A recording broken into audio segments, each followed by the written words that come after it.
오늘 하나님의 말씀 사무엘상 23장 1절부터 14절까지 말씀입니다. 사울은 왜 하나님의 뜻을 알면서도 거역하게 되었을까 생각해 보았습니다. 잘못된 선택을 반복하다가 파멸에 이르는 사람들이 있지요. 조선의 선조 임금이 그랬습니다. 선조는 무능한 왕은 아니었습니다. 후궁 출신의 서자로 태어나 똑똑하다고 인정되어 왕위에 올랐습니다.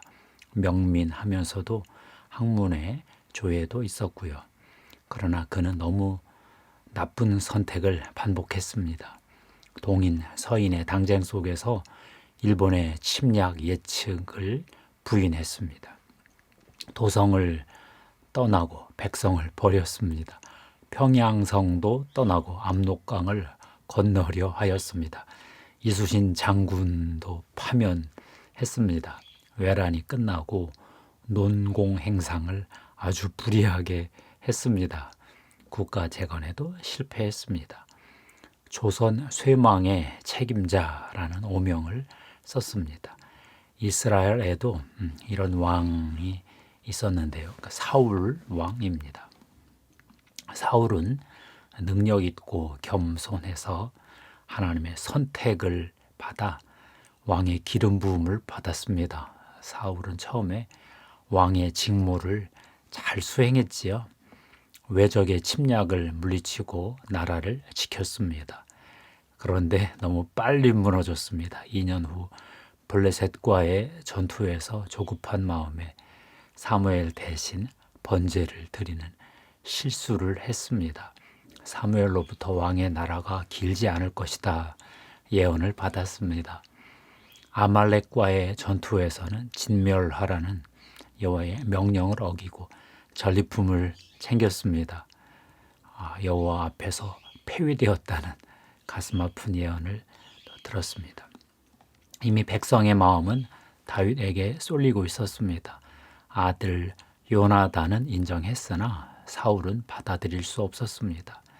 다윗을 죽이기 위해 계속 그의 뒤를 추격했습니다. 다윗이 아둘람 굴로 도망해서 400여 명 세력을 모으자 추격에 박차를 가했습니다. 그러나 사울은 다윗을 잡을 수 없었습니다. 몇 번 기회를 잡는 듯 했으나 하나님이 다 빠져나오게 다윗을 도우셨죠. 결국 사울은 다윗이 아니라 자기 자신을 죽이는 인생으로 끝이 났습니다. 블레셋과의 최후 전투에서 전사하고 역사의 무대에서 사라졌습니다. 사울은 왜 이렇게 자기 파멸의 길을 갔을까요? 사울은 두 가지를 따른 것 같습니다. 하나는 자기 뜻이고 다른 하나는 상황의 전개를 따른 건데요. 자기 뜻을 세우고 상황의 전개를 따라 행동하다가 자기 파멸로 갔다고 봅니다. 블레셋이 그일라 지역에 쳐들어왔습니다. 그일라는 헤브론 북서쪽 13km 지점 세펠라 평원에 있는 전략 요충지지요. 블레셋이 쳐들어오자 다윗은 그일라 주민을 구해냈습니다. 다윗이 그일라에 온 것을 알고 어떤 사람이 첩보를 사울에게 넘겼죠. 그러자 사울이 기회를 잡았다고 보고 성문에 들어가 있으니 이제는 잡을 수 있겠다 보고 군사를 동원했습니다. 상황의 전개를 보고 하나님이 자기를 돕는다 이런 망령된 판단을 했습니다. 군사를 모아 그일라로 내려가다가 다윗이 피해 도로 돌아갔습니다. 사울은 왜 이렇게 자기의 뜻과 상황의 기회만을 따랐을까요? 하나님의 뜻과 하나님의 음성을 듣는 시도를 하지 않았기 때문이다. 이렇게 생각해 보았습니다. 사울은 왕이 되기 전 암나귀를 찾기 위해 선지자 사무엘을 찾아가 선지자의 말을 들었지요. 여호와의 영에 감동되어 예언도 하고 전쟁에서 큰 승리도 했습니다. 그런데 성경 어디에도 사울이 하나님에게 물었다는 기록이 잘 안 보입니다. 예언은 하는데 여호와의 음성은 구하지 않는다. 좀 이상하지요. 사울은 하나님과 인격적 대화를 추구하지 않은 것 같습니다. 위대한 왕이 되고 싶어 했으나 하나님과 대화하는 관계는 피했습니다. 하나님께 묻고 음성을 듣는 훈련을 하지도 않았습니다. 당대 최고의 하나님의 사람 사무엘이 있었으나 사무엘에게서 배우지 않았습니다. 왕으로 즉위한 지 2년이 지나고 나서는 더 이상 사무엘의 말도 듣지 않았습니다. 사울의 말로가 어떻게 되었을까요? 사울은 블레셋과의 전투를 앞두고 엔돌에 신접한 여인을 찾아갔습니다. 영매에게 사무엘의 영을 불러달라고 부탁했습니다. 사무엘상 28장 15절부터 19절인데요. 억지로 올라온 사무엘의 영에게 사울이 이렇게 말합니다. 나는 심히 다급하니이다. 블레셋 사람들은 나를 향하여 군대를 일으켰고 하나님은 나를 떠나서 다시는 선지자로도 꿈으로도 내게 대답하지 아니하시기로 내가 행할 일을 알아보려고 당신을 불러 올렸나이다. 그러자 사무엘이 이렇게 매정하게 대답합니다. 여호와께서 너를 떠나 네 대적이 되셨거늘 네가 어찌하여 내게 묻느냐. 여호와께서 나를 통하여 말씀하신 대로 네게 행하사 나라를 네 손에서 떼어 네 이웃 다윗에게 주셨느니라. 네가 여호와의 목소리를 순종하지 아니하고 그의 진노를 아말렉에게 쏟지 아니하였으므로 여호와께서 오늘 이 일을 네게 행하셨고 여호와께서 이스라엘을 너와 함께 블레셋 사람들의 손에 넘기리니 내일 너와 네 아들들이 나와 함께 있으리라. 여호와께서 또 이스라엘 군대를 블레셋 사람들의 손에 넘기시리라. 참 기가 막힌 얘기죠. 하나님의 음성을 의도적으로 거부한 인생의 끝장입니다. 다윗은 좀 달랐습니다. 하나님께 묻고 하나님의 음성을 들으며 움직였습니다. 그 일라 전투를 앞두고 여호와께 물었습니다. 사무엘상 23장 2절인데요.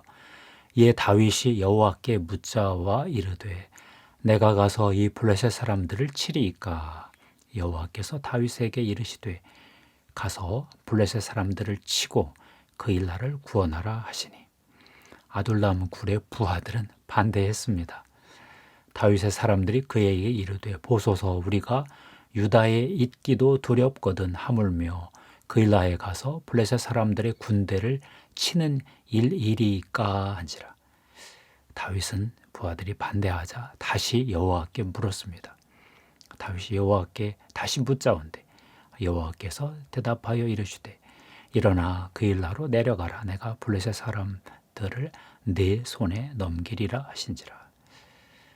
23장 4절인데요. 저는 여기서 다시 물었다는 대목이 참 감동을 줍니다. 흔들리면 흔들리는 마음으로 결정하기 쉽죠. 그러면 되게 잘못된 판단을 하죠. 그런데 다윗은 마음이 흔들렸을 때 다시 여호와께 물었습니다. 23장 5절인데요. 다윗과 그의 사람들이 그일라로 가서 블레셋 사람들과 싸워 그들을 크게 쳐서 죽이고 그들의 가축을 끌어오니라. 다윗이 이와 같이 그일라 주민을 구원하니라. 사울은 상황의 전개를 보고 전략적 판단을 했지요. 그러나 다윗은 여호와께 물었습니다. 음성을 따라 살다 보니 전쟁에서 이긴 것뿐만 아니라 하나님과 인격적 관계를 계속 유지할 수 있었습니다. 그일라 사람들이 자신을 사울에게 넘길 것인가 한 번 더 물어보고 그렇다 하자 바로 떠나버렸죠. 그러나 다윗도 항상 여호와께 물은 것은 아닙니다.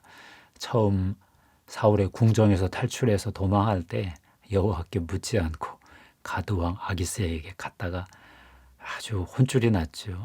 목축업자 나발이 어떤 병신 같은 결정을 했을 때 다 죽여버리겠다고 해서 큰 실수를 할 뻔하기도 했고요. 사울의 추격이 두려워 다시 여호와께 묻지도 않고 가드왕 아기스에게 또 망명해버리기도 하고 그래서 블레셋과 이스라엘의 최후 전쟁이 막 벌어질 때 휘말릴 뻔한 어떤 그런 위기도 겪었죠.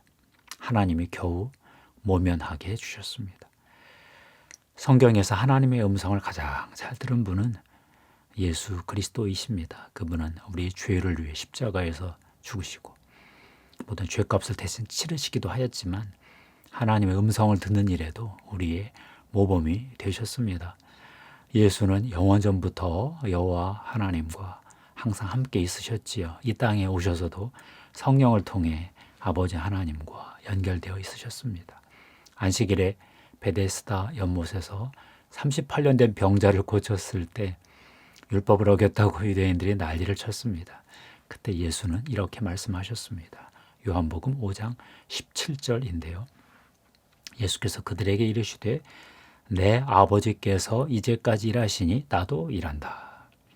예수는 항상 아버지께 듣는 대로 말했습니다.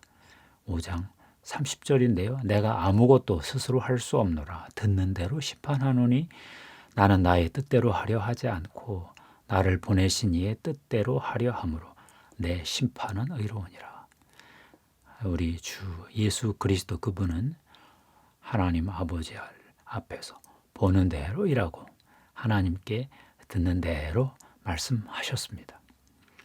달라스 윌라드라는 분이 있습니다. 2013년에 돌아가셨는데요. 현상학을 전공한 미국 철학자입니다. 그분은 철학뿐만 아니라 영성책을 참 좋은 책을 많이 쓰셨습니다. 그 중에 하나님의 음성 듣기라는 책이 있는데요. 하나님과 대화하는 관계 발전시키기 이런 부제가 달려 있지요. 한 선배 목사님이 이 책을 읽고 저에게 이런 설명을 해 주었습니다. 그분은 하나님의 음성은 영혼 안에 울립니다.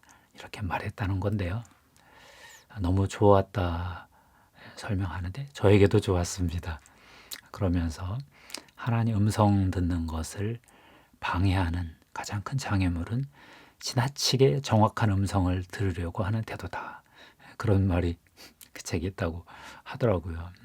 그때 저는 데카르트의 말이 생각이 났습니다. 나는 생각한다. 고로 나는 존재한다.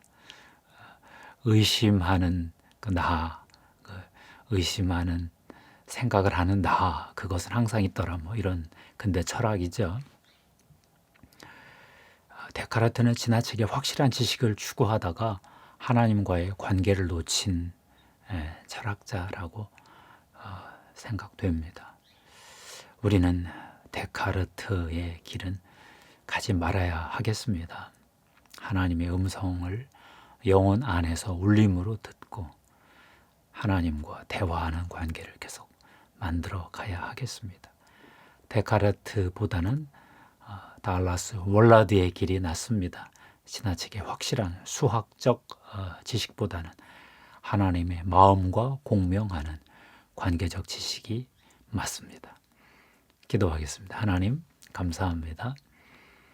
사울은 하나님의 음성을 듣는 훈련을 하지 않았다가 실패했습니다. 하나님 다윗처럼 하나님의 음성 듣는 훈련을 하게 해주시고 하나님의 음성을 가장 철저하게 듣고 이행하신 예수 그리스도를 뒤따르게 해 주시옵소서. 이 시간 예수 그리스도의 십자가의 보혈의 피를 뿌리고 덮습니다. 성령님 기름 부어 주시옵소서. 우리 구주 예수님의 이름으로 기도합니다.